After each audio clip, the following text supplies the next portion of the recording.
La gestion locale est un excellent apprentissage. Elle enseigne l'humilité, la patience et cette autre définition de la politique, l'art du possible. Bref, elle a toutes les qualités du réel. Elle permet aussi de juger au jour le jour l'incroyable inversion que nous subissons en constatant à quel point la superbe structure de l'État est détournée du bien commun. Pendant des décennies, Jacques et Marie-Claude Bompard se sont battus pour enrayer localement le travail de sable du système. À eux deux, pendant près de 50 ans, ils ont résisté. Mieux, ils ont gagné, prouvant d'une part que les idées nationales pouvaient susciter l'adhésion populaire, démontrant d'autre part qu'elles étaient les plus à même ramener la sécurité, le bien vivre, des finances saines et donc moins d'impôts.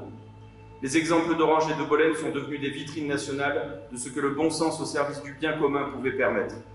Un modèle souvent copié mais rarement égalé. Le Vaucluse, jadis terre de gauche, est devenu terre de résistance nationale, et notamment grâce à vous. En 2020, la tenaille de l'abstention Covid et du vote immigré acheté par la Macronie locale ont provoqué la chute de Bolène. Dès lors, la démonstration a été faite que l'abstention et la démographie sont les meilleurs alliés du système, et qu'il faut placer au plus vite notre meilleur horloger à la tête de l'État pour enrayer la machine infernale. En 2022, le champ du sang est sans doute un paradis fiscal. Dimanche, nous aurons le pouvoir de démentir l'arme de dissuasion massive des sondages, de faire triompher la vérité des urnes sur la manipulation médiatique. Je rappelle que ce gouvernement est le premier à nous avoir privés de la liberté de nous déplacer, de la liberté de culte, de la liberté d'éduquer et d'enseigner à ses propres enfants, de la liberté de se soigner et de soigner, de la liberté de travailler, de la liberté de commercer et même de la liberté de manger. Il importe donc d'user de notre droit de vote et tout de suite. Je ne vous ferai pas le bilan calamiteux de la Macronie, ni le panorama désastreux de notre pays après le passage de ces rapaces.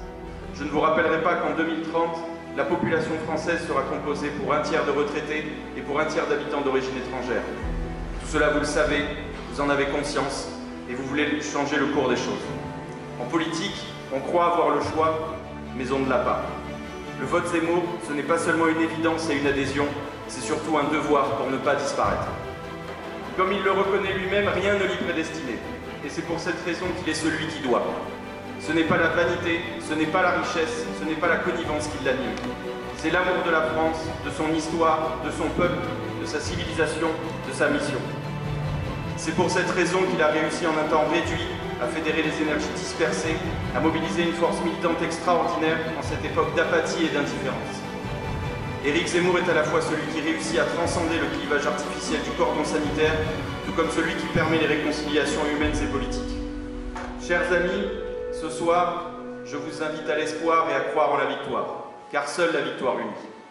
L'union des droites, c'est vous qui la faites dans les urnes. La victoire d'Éric Zemmour, c'est vous qui la portez à bout de bras. Vous, les militants. Vous, la jeunesse engagée et motivée. Vous, les soldats humbles et méritants de la cause. Vous qui êtes en but à l'adversité des ennemis du peuple, vous que les médias conspuent ou ignorent, vous qui, silencieux, travaillez patiemment au résultat de dimanche soir. Dans quelques jours, vous pourrez dire « Je n'ai pas démérité, j'ai couru la course jusqu'au bout, alors la victoire sera évidente ». Nous avons le devoir de concrétiser l'immense vague populaire qui porte nos idées au seuil du pouvoir. Je vous encourage donc à l'espoir. Dimanche, votez et faites voter Zemmour. Vive Éric Zemmour! Et surtout, vive la France!